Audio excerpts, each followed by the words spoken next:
जय हिंद दोस्तों, वंदे मातरम। देखिए, जब भी हम लोग वैश्विक राजनीति की बात करते हैं तो जिस तरह का कदम भारत ने उठाया पेट्रोलियम पदार्थों को लेकर, जब यूक्रेन और रशिया के दौरान चल रही जंग के कारण रशिया के ऊपर सैंक्शन लगाए गए थे, वो ये बताने के लिए काफी था कि हर एक देश अपने देश की इकोनॉमी को सबसे ऊपर, सबसे सर्वोपरि रखता है। उसके बाद किसी और देश की बारी आती है। ऐसे में अगर हम इसी बात को रूस के ऊपर अप्लाई करें तो भी तो कोई गलत नहीं है। भाई, रूस अगर अपने देश की भलाई चाहता है तो वो भी वही डिसीजन लेगा जो उसको लेना ठीक लगते हैं। वो किसी और की नहीं सोचेगा। वो सबसे पहले यह सोचेगा कि उसके देश या उसके देशवासियों के हित में कौन सी बात जा सकती है। ऐसे में ये बात निकल कर आ रही है कि भैया रशिया शायद भारत के साथ धोखा कर सकता है, क्योंकि हालात ही कुछ उसके लिए ऐसे उत्पन्न हो रहे हैं। रूस और यूक्रेन के बीच की लड़ाई को अब 1 साल हो चुका है। ये लड़ाई खत्म होने का नाम नहीं ले रही। आलम यह है कि अमेरिका और उसके सहयोगी देश जहां यूक्रेन के हथियारों से पाट रहे हैं, वहीं ईरान और अब चीन रूस के साथ पूरी तरह से खड़े दिखाई दे रहे हैं। दुनिया में आ रहे इस बेमतलब के बदलाव के बीच विशेषज्ञ भारत की विदेश नीति में व्यापक बदलाव की ओर संकेत दे रहे हैं। साथ ही वे कमजोर रूस और चीन के बढ़ते प्रभाव को लेकर भारत को सोवियत संघ का उदाहरण देकर चेतावनी दे रहे हैं।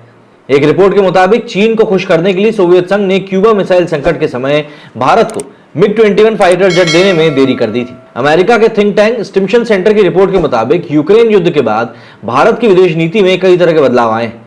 भारत अब रूस पर से अपनी निर्भरता को घटाने में जुट गया है। रूस ने यूक्रेन युद्ध में बहुत खराब प्रदर्शन किया है। इसके अलावा अब रूस पश्चिमी देशों के प्रतिबंध के बाद हथियारों का उत्पादन करने में काफी मुश्किलों का सामना कर रहा है। इसी वजह से भारत में अब रूस के भविष्य में रणनीतिक पार्टनर होने की उपयोगिता को लेकर बहस छिड़ गई। इस रिपोर्ट में भारतीय विश्लेषकों के हवाले से कहा गया है कि भारत को एक कमजोर रूस के लिए खुद को तैयार करना होगा, जिसकी चीन पर निर्भरता कुछ जरूरत से ज्यादा है। विश्लेषकों ने कहा कि इसका दुष्प्रभाव यह हो सकता है कि रूस भारत के हितों के खिलाफ कदम उठाने के लिए मजबूर हो सकता है। इसमें आपातकालीन समय में हथियारों की आपूर्ति पर रोक शामिल है। भारतीय विश्लेषक इसका एक ऐतिहासिक उदाहरण भी देते हैं। साल 1962 में भारत और चीन के बीच जंग हुई थी। उस समय भारत को घातक हथियारों की बहुत ज्यादा जरूरत थी। ठीक उसी समय दुनिया में क्यूबा मिसाइल संकट भी शुरू हो गया था। भारत ने अपने दोस्त सोवियत संघ से MiG-21 फाइटर जेट देने की गुहार लगाई, लेकिन कम्युनिस्ट देश के नेता निकिता ख्रुश्चेव ने भारत को MiG-21 फाइटर जेट की डिलीवरी में जानबूझकर देरी कर दी। दरअसल सोवियत संघ को क्यूबा मिसाइल संकट के दौरान अमेरिका से निपटने के लिए चीन के समर्थन की जरूरत थी। इसलिए सोवियत नेता ने भारत को MiG-21 फाइटर जेट देने में देरी कर दी।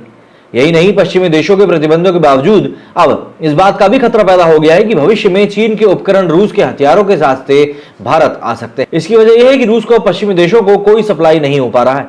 अगर ऐसा होता है तो यह भारत की सुरक्षा के लिए एक बड़ा खतरा होगा।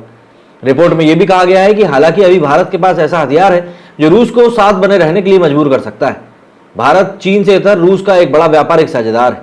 अकेले भारत ने यूक्रेन युद्ध के बीच अप्रैल से लेकर दिसंबर 2022 तक रूस से करीब 21 अरब डॉलर से ज्यादा का कच्चा तेल आयात किया है। इससे पहले भारत रूस से ना के बराबर तेल खरीदता था। सैद्धांतिक रूप से भारत इसके जरिए रूस को चीन के साथ जाने से रोक सकता है। भारत रूस के हमले से खुश भी नहीं है और पीएम मोदी ने पुतिन को सार्वजनिक रूप से युद्ध को लेकर सुना भी दिया था। अमेरिका के स्टैनफोर्ड यूनिवर्सिटी के थिंक टैंक हूवर इंस्टीट्यूशन की रिपोर्ट के मुताबिक साल 1962 में चीन और सोवियत संघ के बीच दुनिया में वामपंथी आंदोलन का नेता बनने की होड़ लगी हुई थी। सोवियत संघ के नेता ख्रुश्चेव और चीन के कम्युनिस्ट पार्टी के सुप्रीमो माओ त्से-तुंग के बीच वैचारिक आधार पर काफी ज्यादा मतभेद हो गया था। ख्रुश्चेव ने अचानक से चीन को दी जा रही व्यापक सैन्य सहायता को रोक दिया था। इसकी जगह सोवियत नेता ने भारत जैसे चीन के पड़ोसी देशों के साथ रिश्ते मजबूत करना शुरू कर दिया, जो ड्रैगन की नीतियों से सीधे सीधे तौर पर खिलाफ था। ख्रुश्चेव ने भारत के साथ अत्याधुनिक MiG-21 फाइटर जेट की डील की ताकि नई दिल्ली ड्रैगन का करारा जवाब दे सके। हालांकि क्यूबा मिसाइल संकट ने एक बार फिर से सोवियत संघ और चीन को एक ही रास्ते पर लाकर खड़ा कर दिया था। रिपोर्ट में कहा गया है कि सोवियत संघ को लगा कि अगर चीन क्यूबा मिसाइल संकट में उसका समर्थन करता है तो दुनिया के वामपंथी आंदोलन में वो अपनी खोई हुई साख को फिर से हासिल कर लेगा। क्यूबा पर चीन का साथ हासिल करने के लिए सोवियत संघ ख्रुश्चेव भारत को भी धोखा देने के लिए तैयार था। सोवियत संघ और चीन के बीच इस सौदेबाजी की कीमत भारत को चुकानी पड़ी, जो कि जानबूझकर की गई थी। चीन के सैनिकों ने जब भारत पर हमला किया तो सोवियत नेता ने भारत के तत्कालीन प्रधानमंत्री जवाहरलाल नेहरू को नसीहत दी कि बीजिंग के साथ शांतिपूर्ण तरीके से विवाद का निपटारा करें। ह्यूवर की रिपोर्ट के मुताबिक सोवियत संघ की आधिकारिक मीडिया ने सीमा विवाद पर भारत को छोड़कर चीन का समर्थन शुरू कर दिया।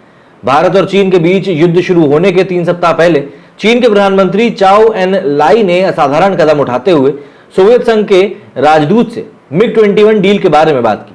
ख्रुश्चेव ने भारत और चीन के बीच हुए युद्ध होने के बाद MiG-21 विमान देने में जानबूझकर देरी करी थी और उसी के बाद ये पूरा मामला जो है निकलकर सामने आया था।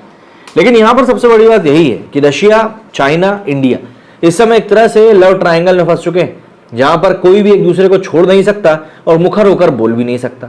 लेकिन हाँ, एक बात जरूर है, अगर आगे चलकर रशिया भारत को फिर से एक बार धोखा देने की कोशिश करता है तो ये कहीं ना कहीं रशिया के लिए अपने पैर पर कुल्हाड़ी मारने जैसा ही होगा, क्योंकि इस समय वैश्विक राजनीतिक पटल पर जिस तरह की हैसियत रूस की हो चुकी है, उसको देखते हुए वो इस प्रकार के फालतू डिसीजन लेने की तो कहीं से कहीं तक भी कंडीशन में ही नहीं है। आपका क्या कहना है इस बारे में कमेंट करके जरूर बताइएगा। मेरे इस वीडियो में फिलहाल इतना ही। जय हिंद, जय भारत।